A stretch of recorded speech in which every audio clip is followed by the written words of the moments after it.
Quick message to all our viewers before we get started on today's video. It has come to our attention that over 90% of our regular viewers are not subscribed to the channel. We request you to please click the subscribe button and also the bell icon so that you can be notified when the next video from Mythology is out. The bigger the channel gets, the better the quality of videos that we do for you also gets. So please help us make some amazing videos by supporting the channel and clicking that subscribe button. Thank you. Now over to the video.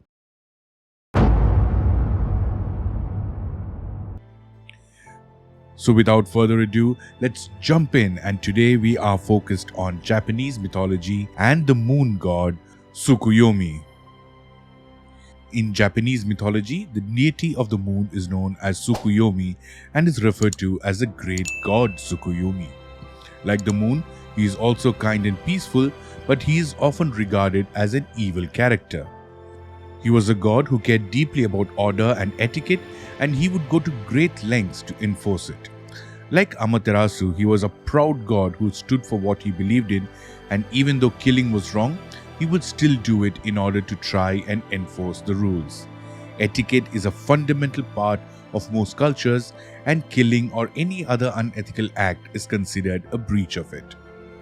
If we look at the physical traits, despite the moon being regarded as a beautiful and worthy object to view, the deity of the moon known as Tsukuyomi is regarded as a negative figure in Japanese folklore.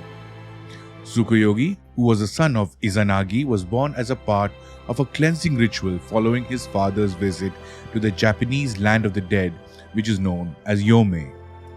Izanagi tried to reclaim his wife, but he failed as he realized that she had consumed the food that was offered to the dead. As he had visited the land of the dead, he was covered in impurities, and after cleansing himself, he found that something miraculous had happened to him. Akami, or gods, were created out of his face. Amaterasu, Tsukuyomi, and Susanoo were all born from the left eye, right eye, and nose respectively. Izanagi said that they were the most important deities in the universe and they would rule together. After meeting each other, Amaterasu and the moon god Tsukuyomi were married. It is not clear if the children that the sun goddess had were the moon gods or if they were from his other relationship. Some stories claim that the Shinto deity Tsukuyomi was a father of Japanese imperial family. The deity of the moon known as Tsukuyomi is referred to as the great god Tsukuyomi. This name means something similar to moon reading and is linked to the idea of sitting on the moon and reading poetry. In pre-modern Japan, this practice was commonly practiced in the noble courts. Sometimes he is called Tsukuyomi Otoko or Tsukuhito Otoko, which literally means moon reading man. He was a god who deeply believed in the ideals of etiquette and order and would go to great lengths to enforce these rules. This is why he is willing to break standard convention in order to maintain order. Sadly, this god isn't mentioned as much in Japanese mythology as many others, despite his fascinating tales, but he did have a critical role in the origins of day and night. In many cultures, a deity's contradiction is common.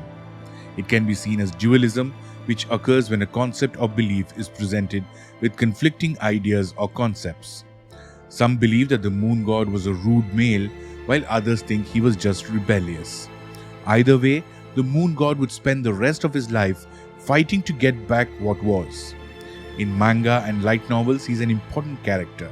In Naruto, the deity of the moon known as Tsukuyomi is linked to a technique that involves placing people under a spell that can induce intense torture. In the Shin Megami no Seikei series, he is also represented as a demon. Tsukuyomi as a character has had a very contradictory role in Japanese mythology, with a lot of influences being coming in from various other mythologies and the traditional Shinto religion, which are portraying him in many different lights based on the situation or the environment that he is being invoked. Although this is common in many other mythologies, this actually prevents too much of mythological stories or fables or folklore that can be represented or attributed to Tsukuyomi. As we go along our journey, we will be looking at many other Japanese characters who actually have had a more important role in not only in the mythology but in the shaping of the myths of the region as well. Until next time, drop us a like, a subscribe, a follow, or a comment. Give us your feedback and show us how we can keep improving all our channels that we reuse to reach out to you. Thank you very much. This is your host Nitin Nair signing out by reminding you once again that Mythlook is the home of mythology.